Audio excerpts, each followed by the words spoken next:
大家午安，我是陈燕莹，欢迎来到新闻大白话。接下来这一小时国内外大小事，要用您听得懂的话说给您听。现在介绍这一小时来宾，首先介绍是耶鲁政治学博士郭正亮，以及前立委李胜峰。主持人好，大家好。还有台大哲学系教授苑举正老师。燕莹好，各位观众朋友大家好。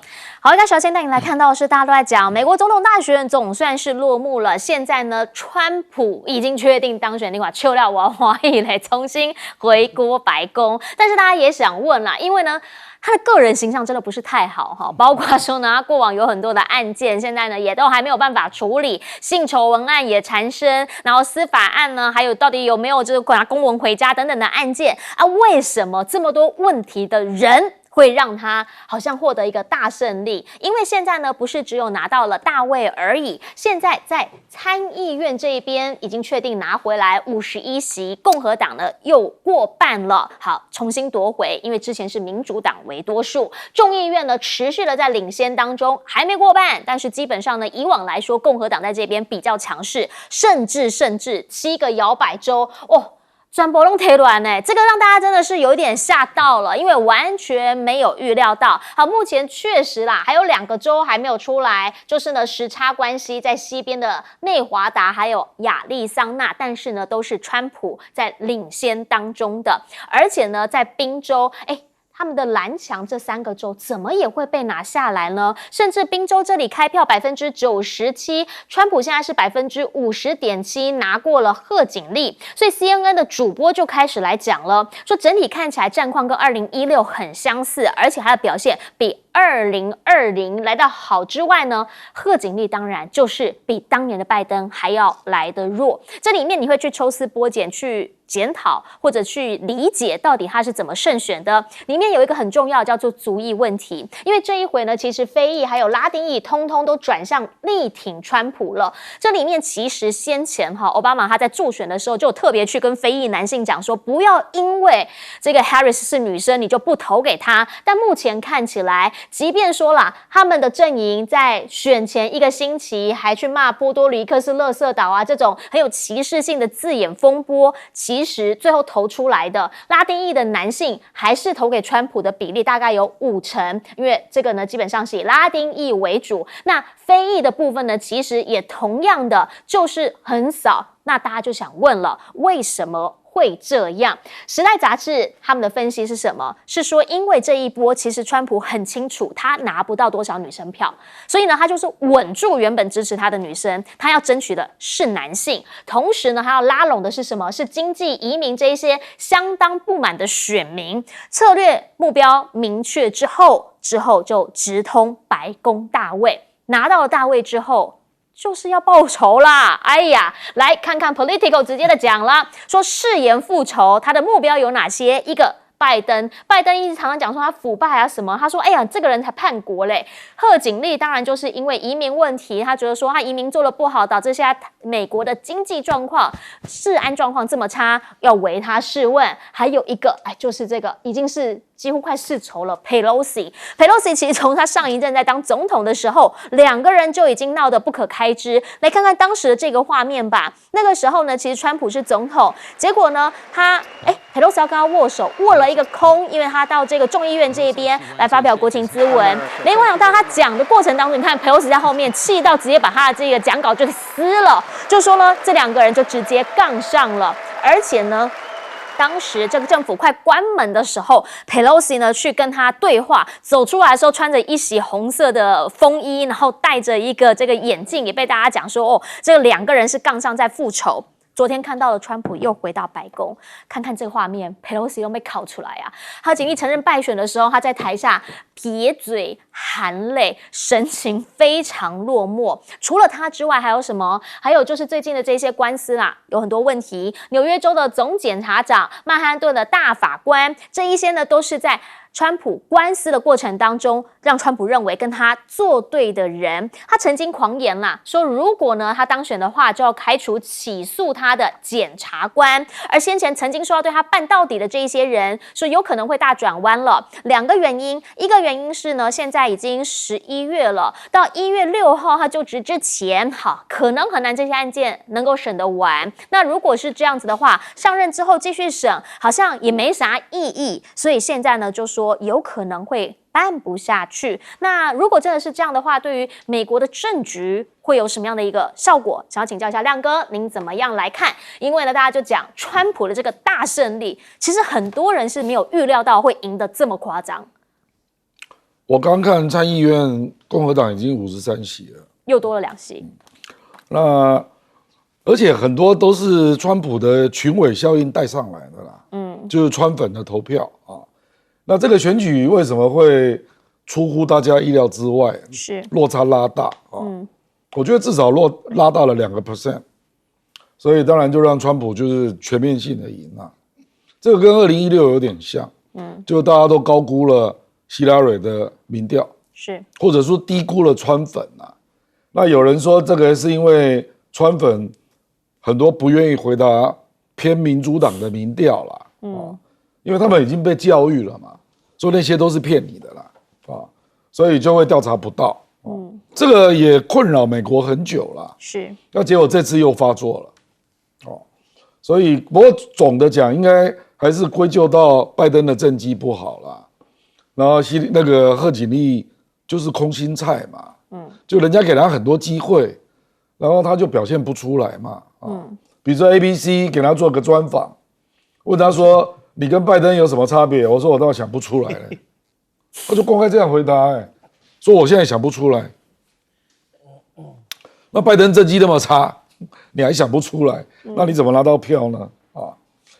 那这一次这个川普的报仇名单，其实我觉得会玩真的因为他接下来一定会把他的亲信放到司法部，还有 FBI， 然后因为总统有权利提名联邦检察官你看他这一轮这样上来的过程民主党是怎么整他的，还有纽约那个检察官是怎么整他的，纽约的法官是怎么整他的就一个这个遮羞费的案子可以扯出34项重罪，我坦白讲，我从来没有看过这样搞人家的啦，这个我认为就是搞过头了啦，所以可是问题是川普针对的人，因为 Politico 登的那个前5个人，那都是超级大咖如果真的这样斗下去那我认为川普这4年大概就是处于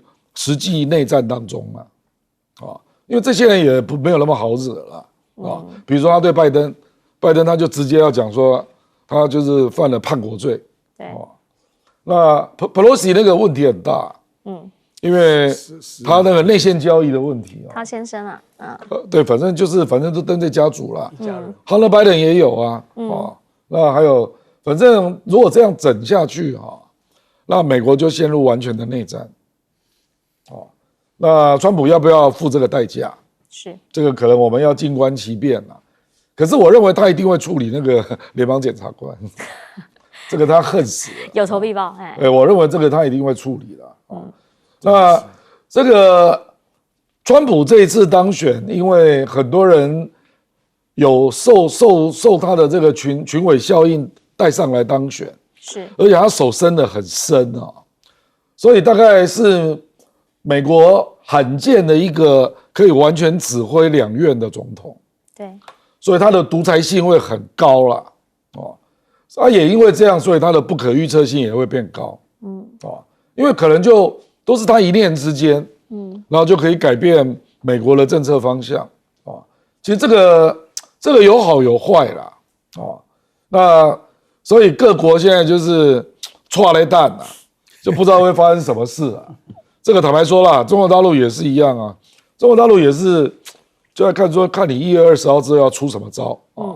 那我觉得台湾也要抱持同样的看法啦。是，事实上这跟那个什么两岸什么那个是无关的，是因为川普的决策模式，还有他对这个世界的颠覆性的看法，因为他就是孤立主义啦，以美国利益为至上，所有的国家都有违反他的部分啦，那只是不知道他要以谁为对象开始敲打随时都有可能会发生那事实上，因为他现在还没有上任所以我觉得现在有一些事情，我们就先看他阻隔的名单吧。啊，是。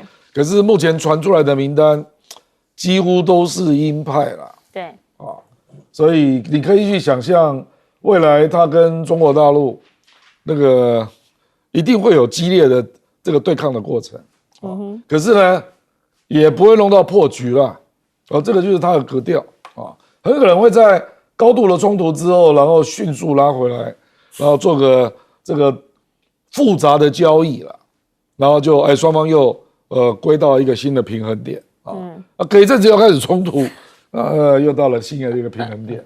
很可能是这样的一个模式。毕竟商人重点是什么？是不在乎那个过程，最重要是你最后那个东西交易要成嘛，对不对？我所有的一切是为了最后交易要成，所以中间呢都只是过程。但我就想要请教一下顺福翁老师了，原因是因为其实川普大家都知道，他也说他自己疯疯的嘛。那现在呢，上一任总统的时候，众议院他不是多数，这一回预算他也可以伸手了。您觉得未来会变成什么模样？这样子啊，这个时间有限，我们就简单的把它归纳几个来看。作为一个成功的企业家，都有一个特点，独裁啊。你从来没有看过哪一个企业家是民主的，是因为在他的王国里面，他说了算，所以他开始一接总统的时候就这样子到处冲突，因此呢，所有的官员就像走马灯一样。可是2年之后啊，他的官员就稳定下来了，也就是他已经习惯这个权力场域的一些事情。那现在呢？现在里面他是美国大概有史以来最大的权力的总统，不要说民意他是超过一半的。然后呢，这一个是这个参众两院他完全掌控，那这块大法官他还完全掌控啊。对，这个才厉害啊！所以美国所谓的3000份的 check and balance 现在在他的身上有没有？全部不见了。所以他可以做很多的决断性，但是问题不在他的决断而已，问题是美国的政府整个的官僚体制的执行力会是他最大的障碍。那这个是我怎么决定不重要，因为在私人机构的决定不听你就给我滚蛋，可是在官僚体制里面是滚蛋不了的。在私人机构里面不听我就把这个部门裁职以后再干什么？可是在公家里面没有那么容易啊，是吧？这个更重要的，在私人机关里面，我可以做下决定，什么监察人，什么董事，因为我超过60%的股权，我说了算嘛。可是，在政治的圈子里面，不是你说了算，有太多人要跟你说了不算的。这个就是他今天拥有绝对的权利。那么他在面对这样的一个体制，他到底能够做下了多少？这个才是我们另外观察，将来要观察的一个重点。而且更重要的是，美国啊这一部车子啊，已经不是超级马力的这一个超跑了，已经不是这样的车子。现在有很多的问题多到选举的时候没有人敢碰。举个例子，国债的问题没人敢碰嘛。对，所以说这是美国最大的麻烦，甚至已经动摇到它的美元的这一个国际信用了，但没有人敢碰啊，因为没有方法可以解决嘛。而且就是有方法，也不是4年内可以解决嘛。所以在这样的情境里面呢，对于美国来讲，是全世界充满了变数，美国也充满了变数。第二个，我们都常常会讲说，川普没有当选，美国会有内战。刚刚呢，这个阿亮也讲，假如这样就内战，不。我认为内战已经开始了，因为你只要去看选前民主党的人怎么来评川普这一件事，他的讲法是，美国政治最大的优点就是可以让我们做错的时候有纠错的能力，所以就是你选上总统错了，4年后换人就对了嘛。可是现在不一样啊，现在我们已经明知一个不对的人要来当美国的总统，但是假如真的让他选上了，证明我们这一套的机制是没有办法控制，没有办法拉下，没有办法处理一个我们认为明知而且已经证明不对的人。因此，美国的体制是需要改变的。美国的体制，这个从某一个角度来看，您就很清楚了，这个就是虚无主义的抬头了。这个虚无主义的抬头里面，虚无主义啊，帮你发音。对，虚无主义的抬头，就是什么？就是内在革命的准备要开始了。最后一点。假如照他所列的，这 political 所列的，全部进行了整数的话，那我就可以告诉各位，美国的民主就不要吹牛了。这个跟整数有什么不一样啊？大清洗。这个所以过去美国所有在对人家指指点点的是，原来我也可以这样干的。太好了，我们来看看美国到底会怎么发展。是，请教老师。我跟你讲啊，很多人在这个选举之前呢，说美国这一次的竞选啊，不是共和党跟民主党之间的对峙，而且是两个意识形态的对峙，是两种意识形态对峙。民主党跟共和党他们代表的这种差距啊，就是没有办法，因为是意识形态的对峙啊，所以说呢，我顺便举几个例子，大家就可以了解了。LGBT 是民主党赞成的，却是川普这次反对的。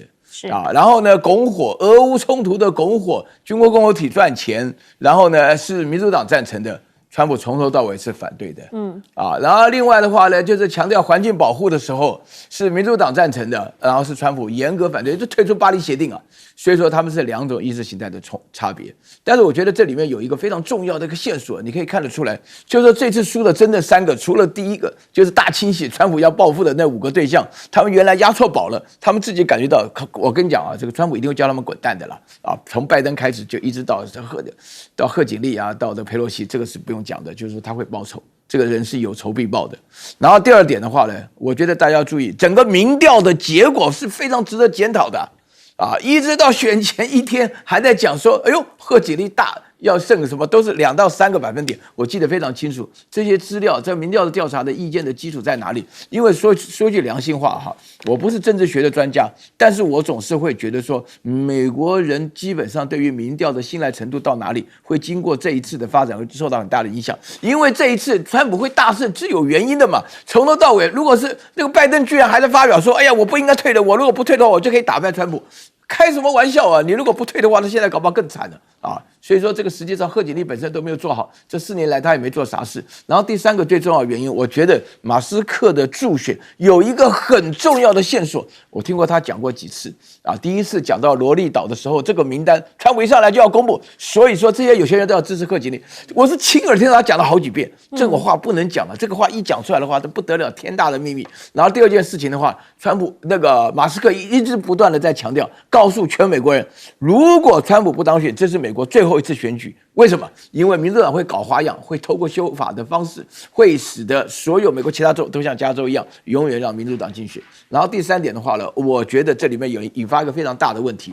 我其实看 LGBT 的这个观念的话呢，走得这么稳啊，好像是大家都应该接受啊，看电影啊，看什么内容介绍啊。是。现在发觉美国人票投出来，结果没有那么具有影响力啊。大家很多人是不认同这个的。至于我个人对于 LGBT 的立场，我保密哈，我不讲。但是很多人就会发觉说，哎，大家每个人都要觉得说，一开始都觉得说是顺理成章的事情。那我觉得这里头的话呢，美国大选的选举出来，会不会在这个问题上做出一个很重要的翻转，是我们非常值得观察的。因为我了解，我们推动了这种观念已经一段时间，所得到的效果，不管有没有效果，都是坚持这样做就是对的。这种叫做政治正确，这个事情在美国这次受到严重的翻转。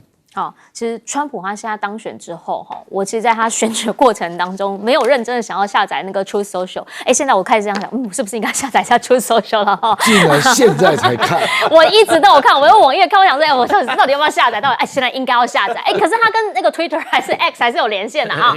来。他感言里面就提到了 X 老板马斯克，他是怎么讲的？他说：“哎呀，你看看我们的新星马斯克，2周前他的火箭缓缓降落了。”我就问，还有谁可以做得到？中国做得到吗？他说：“这就是为什么我如此爱你。”马斯克其实昨天版面真的很大，原因是因为呢，当然他也是世界知名人物嘛。另一个就是发现了，当所有这个里面的人都是川普家人的时候，你会发现马斯克竟然也抱着他的儿子在这边跟他一起合影。后面呢都是川普的家人，那同时呢，在海湖山庄的晚宴，他也带着他的小儿子一起到现场来参加。马斯克其实这一次算是很挺川普啦，不只是说呢，他有天天帮忙抽100万啊，那个时候还曾经被讲说你这个算不算贿选啊？然后彼此之间针锋相对之外，后来呢，其实他也曾经呢帮忙他创了一个这个委员会，甚至呢这个委员会还捐了他7.5亿的美金，所以川普现在真的说他超级爱他，来听听他当时怎么说。Let me tell you, we have a new star. A star is born, Elon. But he's a character, he's a special guy, he's a super genius. The spaceship came down and I saw those engines firing and it looked like it was over, it was going to smash. And then I saw the fire pour out from the left side and I put it straight and it came down so gently to see, and I called Elon. I said, Elon, was that you? He said, yes, it was. I said, who else can do that? Can Russia do it? No. Can China do it? No. Can the United States do it other than you? No. Nobody can do that. I said, that's why I love you, Elon. That's great. Elon is great 啊，我觉得这是真爱，我觉得这是你们真爱。主持人要跟川来普学一学啦。好，怎么样？很有那个情绪的氛围，对对对是不是？他的当成感人，你不觉得是在聊天吗？哦，来，其实呢太会讲了，网络上面大家就开始在讲了，说呢，在他当选之后，你看看Elon马上被他发了什么？发了一个火箭，路网就说这个如果说你常在看那个直播的话，就知道这个摔牌火箭啊，就是给他讲，哎，你很棒很棒的意思。甚至呢，他还出了这么一张梗图，这个拿的呢是一个洗脸盆盥洗台，那讲的是什么？是说 Let sink in， 基本上呢就是说，哎，你们那一些现在支持这里面的人的，好好消化一下吧，哎，我们大获全胜啦，就是这样子，好像很呛。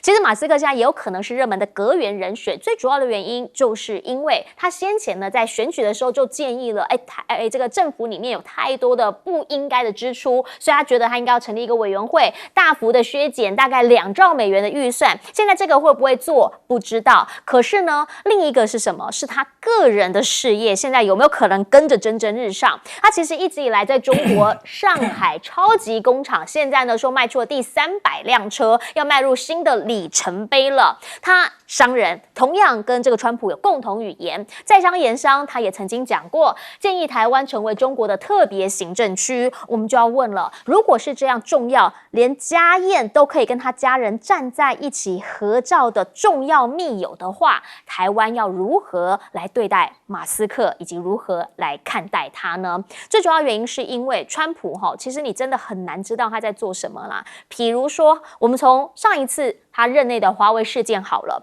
那个时候你还记得吗？他跟习近平2个人在参加 G20 在阿根廷，还甚至举行一个晚餐会议，结果后来就发现了，原来就在那个晚餐会议的同时，孟晚舟在加拿大被捕了。虽然事后呢，白宫都讲说川普完全都不知道，但这个突袭其实呢，就让中方会觉得非常的在意了。可是在这次选举当中，他不断的强调，即便他离任了，他跟习近平超级友好，原因是因为习近平很尊重他，而且知道他很 crazy， 他很疯狂，所以呢，看到他就会知道说不使用武力，甚至呢，他还盛赞习近平，说他跟他到现在都还是很好的朋友，而他也认为他跟中方、跟乌克兰、跟俄罗斯都可以处得很好。那大陆方面怎么看呢？昨天就有人去问到他们的外交部了，发言人毛宁呢，直接讲说，就内政嘛，我们就尊重他们的人民选择，有没有可能会有贸易战重来？他们不回答假设性的问题。但是习近平呢，确实也已经先致贺电给川普，同时呢强调美中和则两利，斗则俱伤，希望可以有一个稳定、健康、可持续发展的中美关系。那当然，请教亮哥了，因为接下来的这一段就是他之后就任，那他会如何来处理事情？除了中美关系之外，大家也想知道，马斯克现在已经变他如此爱你的密友对象，会不会让他也影响到他一些想法？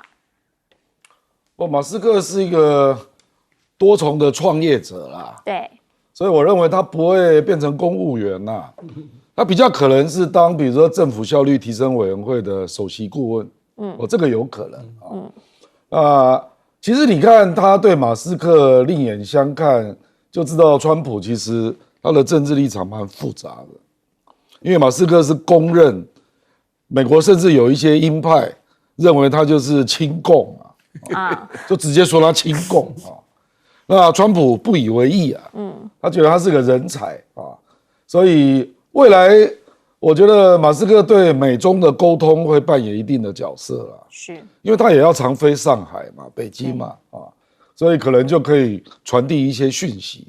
那可是他不是公务员，那川普的做事的方法，我认为他就会允许这样，反而更好，他会允许这样的做法。他的角色会比目前民主党那个约翰桑顿还要更直接。约翰桑顿是高盛银行出身的。那也是扮演类似角色可是民主党也有季辛吉类似的人，可是川普真的没有。川普以前有一个啦，可是太争议了，就他女婿了，那个太正义了。我觉得川普现在最遗憾的就是，他如果有一个女儿，他就把她嫁给马斯克，这样。这个是网络在说的。不过你从这里也看出，川普这个人大概就是唯利益是图啦。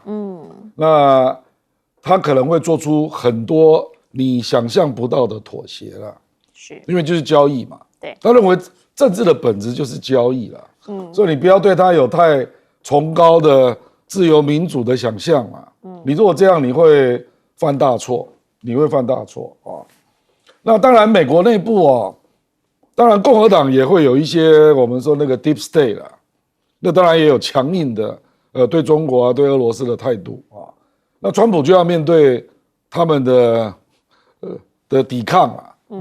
所以这个局会怎么走，我真的还不知道。是，因为事实上，川普的第一任就跟这个 Deep State 有好几次冲突啊。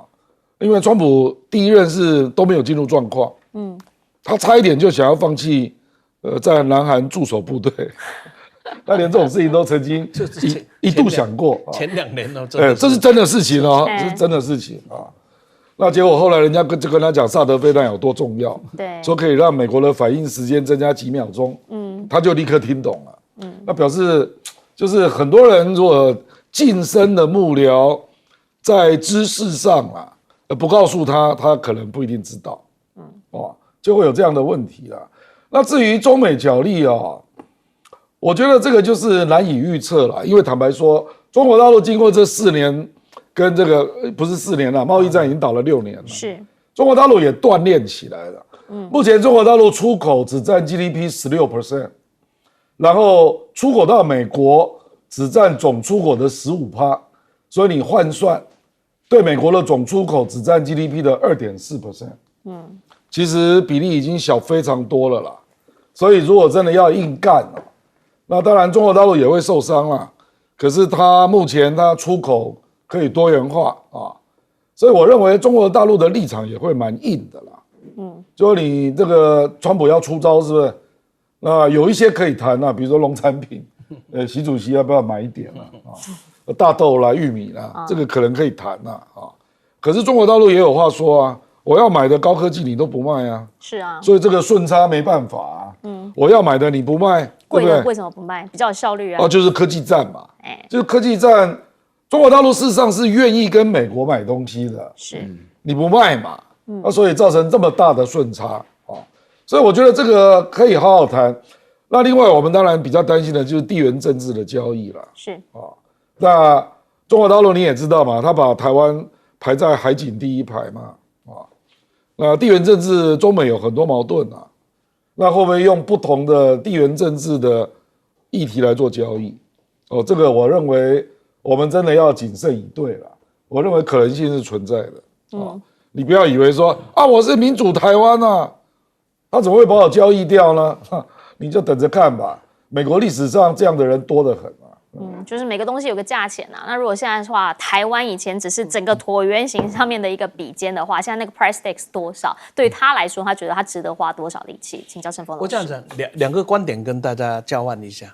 第一个呢，从川普已经当过4年的总统，他的整个的国际战略布局，我们可以看得出来，他的想法里面，第一个，他考虑到的是美国的最大利益是什么，他从来不会考虑到全球的最大利益是什么，区域的最大利益是什么。因此，对他讲起来，从自由派的角度，或是从民主党的角度，或从台湾角度讲，台湾的地位很重要。是第一岛链不可或缺的位置，但是对川普讲起来一点都不重要，是因为那个是不是第一岛链的位置，要看我能用这里换得到多少利益，这才是焦点。这一点我们要注意。第二个，它不是一个意识形态者。我们常常讲，哎呀，我们是自由民主联盟，那对川普讲起来，自由民主联盟不如美金联盟比较重要。所以从这样的角度来看，我们过去诉求的2个重点，台湾地位无比的重要。第二个是全球的民主同盟，在美国当这个川普当总统的时候，可能这2个都不见了，都不见。在都不见的情况下，台湾唯一的功用只有一个，作为跟中国大陆的筹码，是拿来吃大陆，然后来换取更多呢，或是拿出什么交换呢？我们的筹码命运呢会越来越强。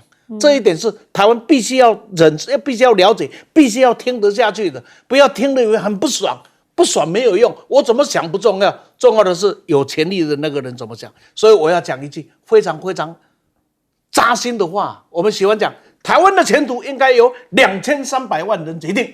那我请问你，现在换了美国总统叫川普了，你还觉得是你决定，或是美国总统在决定？很扎心呢，但你必须面对。第二个就是马斯克的角色，马斯克的角色有2个，他已经是一个川普这个超级权力的大总统，这个时候经济上跟军工复合体上，他也有另外一个很重要的筹码，那就是金融的加密货币也罢，或者新的科技也罢。现在美国最大的科技的 leader 是谁？当然就是马斯克嘛，包括对军工产业是极大的挑战嘛。在这样的一个情况下，他会扮演什么样的角色呢？第二个，他的成功，他的这个电动汽车的成功，是大陆的超级工厂给他的助力啊，否则的话，他是对股东是不能交代的。在这样的情况下，他跟中国的关系所建立起来，从当时的建厂到现在的关系，我可以这样大胆的讲，可能是川普跟中国大陆里面最好的传话人最合理的传话人，而且真正的第一个，大家相信他跟川普的关系；第二个，大家也相信他跟中国的关系，因为他是展现出来的给你看嘛。所以这样的一个情况下，一个类似这样聪明的生意人，也有他自己利益考量的人，来作为中美穿梭 bridge 的时候，会走出什么的东西？小心呐，不要用常态的国际政治的学者的角度来看他了。好，彭博就直接讲了，说因为马斯克的关系，所以对习近平极度有利。请教苑老师。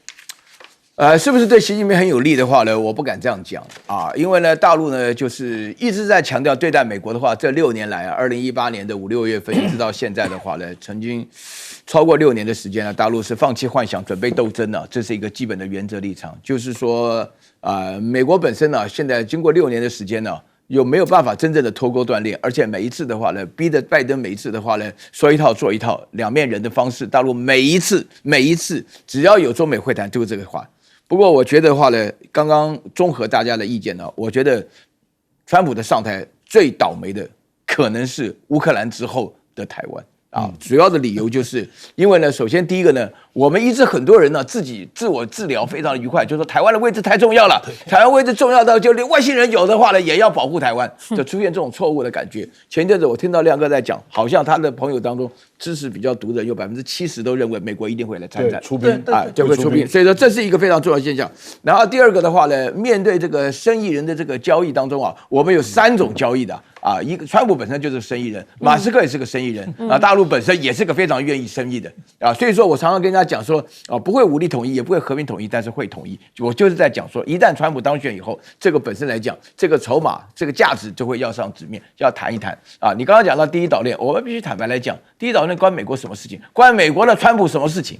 啊，美国有办法来维持这个第一岛链吗？美国愿意战败这场吗？所以说呢，马斯克本身呢，他扮演这个角色就是说我听过他好多这个讲的这个实际上讲的话哈。刚刚你举的例子，马斯克本身第一点的话呢，我就在搞不懂他为什么拿出这么多钱来，因为这些生意人是爱钱爱得要死的。结果后来马斯克拿了多少钱？你刚刚那边讲说7亿5千万，他成立一个委员会，那个委员会给了7亿5啊。不管怎么讲的话呢，他自己每天100万美金啊，一共拿出了7500万，这也是钱呢，对不对？然后呢，就是一下选完以后，哇不得了，他的那个特斯拉股票上涨了13.5%，这个钱通通回来了。这个人是经过当然大赚吧，精细的计算。然后这里他妈讲了一件非常非常重要的事情，就是说台湾目前为止所有的做法，什么签同意书啦，要准备打仗啦，然后一大堆讲的我们 ready 啊，什么这些观念，对不对？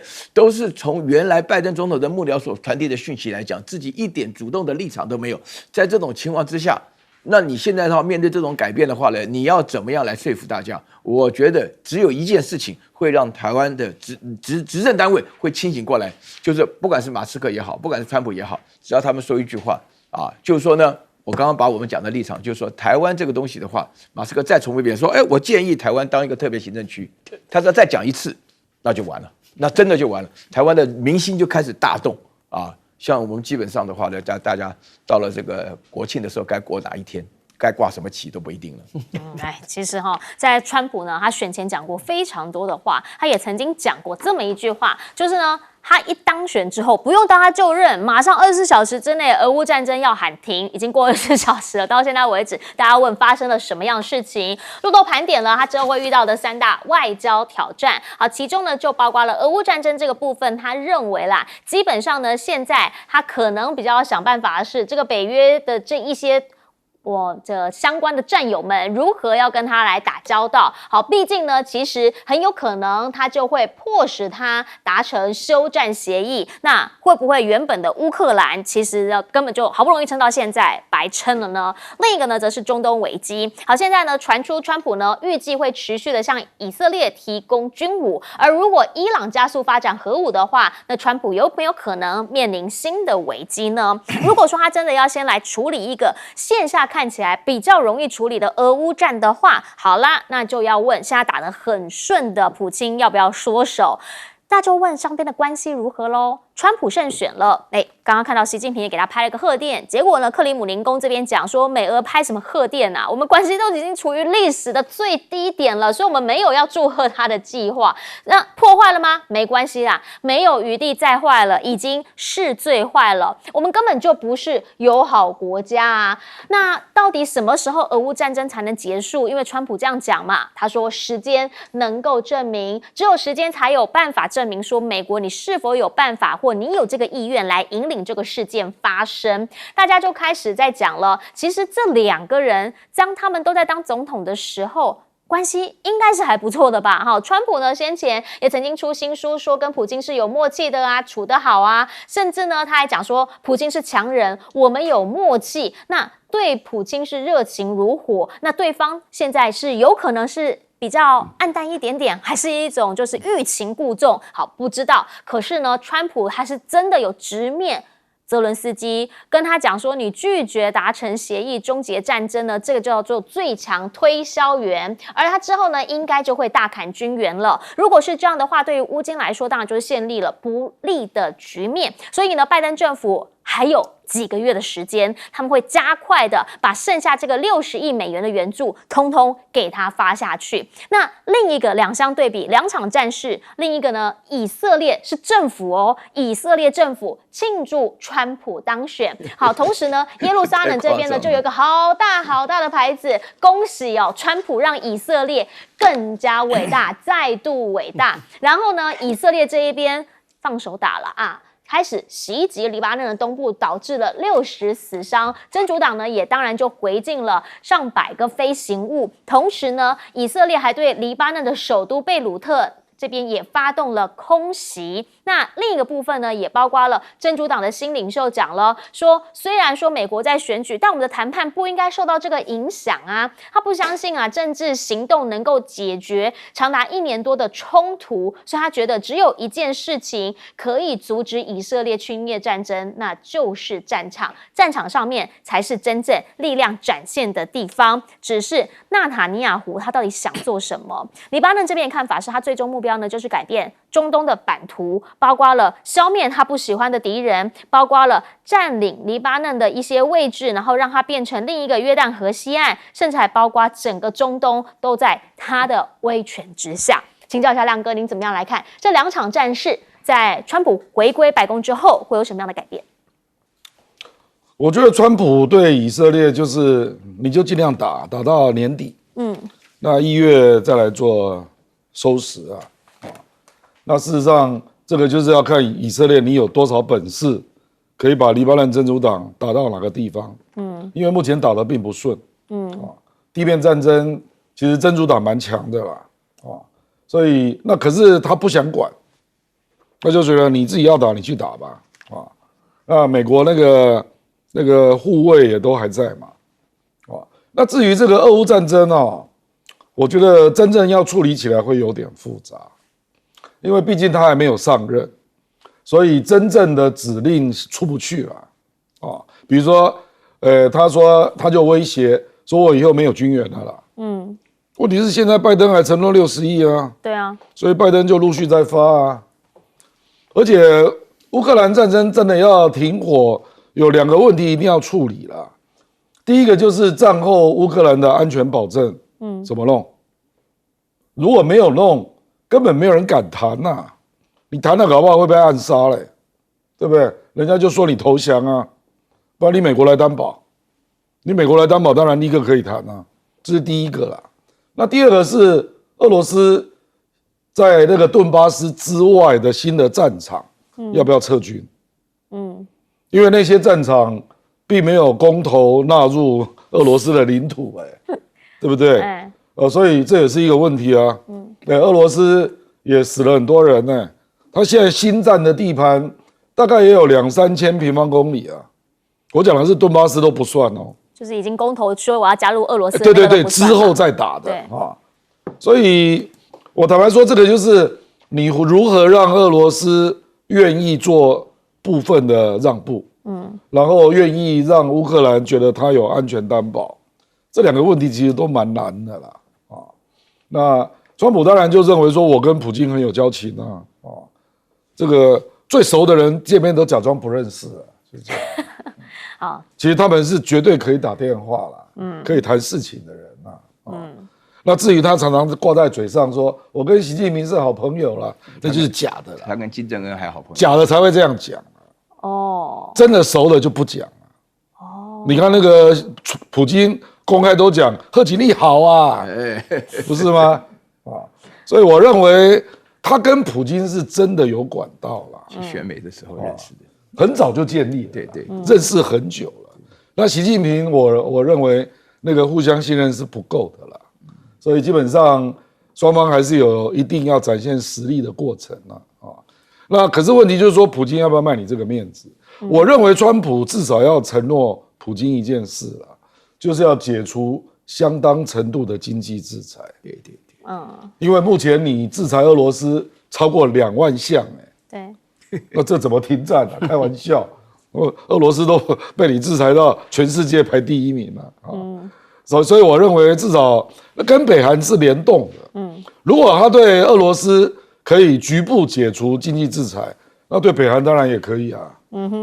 金正恩判你判很久了，跟你见过2次面了，然后4年来拜登都不理他，对不对？所以我认为俄罗斯如果真的川普有办法来启动这个按钮那北韩应该也会被联动到。所以川普有机会在俄乌战争跟朝鲜半岛的问题有可能会有一些进展。OK， 好，其实如果这样听下来的话，你有没有发现，在选举完，不是只有美国政局变化，很有可能世界目前已经找到的一个平衡感会重新再次的改变。好，如果说呢，这个美俄又再次有管道可以通起来的话，俄罗斯它现在在它整个亚洲的这个大战略，或是世界大战略，一定又不一样了。先进广告灯来说。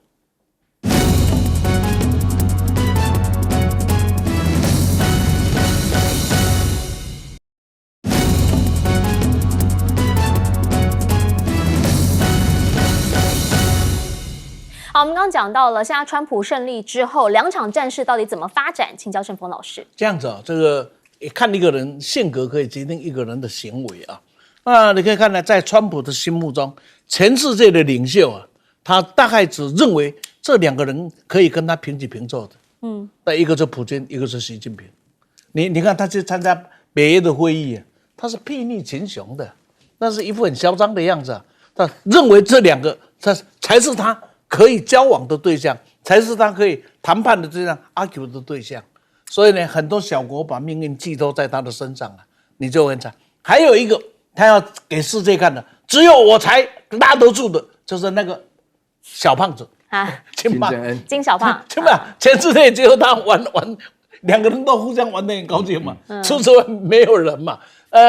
这就是他的性格。他在这里，他创造了他自己一个焦点，考虑他。不能只考虑他什么战略思想什么，你要考虑他这个人基本上是秀的性格占了很大的比例。好，从这样的角度来看，我就职的第1分钟我就要停止俄乌战争，他有没有方案？我不认为他有方案，但是这就是他的性格。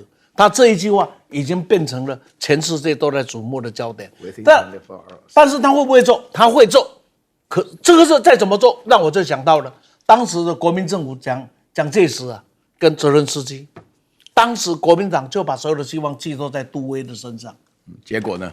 结果杜鲁门当选，很惨了，真是这样，大概把所有的希望有没有都寄托在这个贺锦丽的身上，包含欧盟也把希望欧洲都寄托在贺锦丽民主党上。所以你看那个我刚才看了一个视频呢，这是张志英的一个视频，他的什么？他在记者会里面发现欧洲的记者很沮丧，因为欧洲不知道怎么办，因为一个看不起他们的家伙来了，所以这一个的转变呢，就让我们来看这些问题上，看起来好像有解，事实上都没有那么简单。最后一句他说我不是发动战争的人，我是停止战争的人。对，从这个角度来看，他要用什么方法停止战争？在乌克兰可能要用压迫的方法停止战争，威胁利诱这一个普丁的方式来停止战争。那么对于呢以色列停止战争的话，叫我放手让你去把我所有看不喜欢的家伙把他干掉，也是停止战争的方法。所以不要只看他，我是不发动战，我是停止战争的人，但是停止战争是有不一样的方法。我认为这个事情就如全世界大家所恐慌的一样，就川普上来，大家都不知道怎么办，所以大家都在猜。反正这样子呢，再猜下去会什么结果，真的不知道。我今天看到连联合国秘书长他都在猜，因为他也很害怕看到川普要回来了，到底应该怎么样来理解等等，邀请岳老师帮我们总结。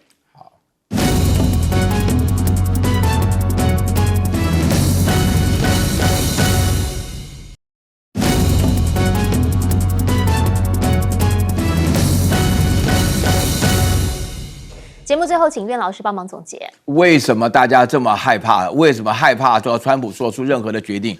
我坦白讲，因为美国太重要了。美国战后的秩序是美国所设定的。雅尔达密约当中的话，大家心里常去学历史，一好一坏啊。好的话呢就是美国，坏的就是苏联，就大家被教育成这个样子。那现在的话呢，美国更坏，那还得了？所以说大家会觉得说，讲到这两场战争，我只要讲一个重点。第一个，我觉得大家在看一场世纪全球的大双簧。普丁跟这个川普两个正在演双簧。普丁，你要找我讲，我不跟你讲，我现在继续打仗，来不及跟你讲啊。然后川普讲说，好了，你看这么惨的情况下，要不要结束？你认为就是不到了明年1月份的这个川普一上台以后，全世界突然发现什么都没有了，房子搞不好都充公了就是这么简单，就这么直接。然后另外对以色列的话呢，我必须要强调，大家要了解美国本身的立场，把以色列当成是个国内的一个共同支柱的一个立场马斯克是唯一的例外他基本上讲说，你想要用就是犹太财团来威胁我的企业的话呢，我不要你的广告然后他讲脏话，对不对？那没有第二个人讲，连川普都不敢讲，不敢得罪犹太团体。所以这个犹太团体，我举两个例子，这边的话呢讲得非常清楚就是说以色列人得出来讲说 Make America Great Again， 就是川普 Make Israel Great 他这个就是因为我一直在强调，就是以色列是美国的爸爸，所以说这个明显的关键，你不能乱了秩序绝对不可以乱伦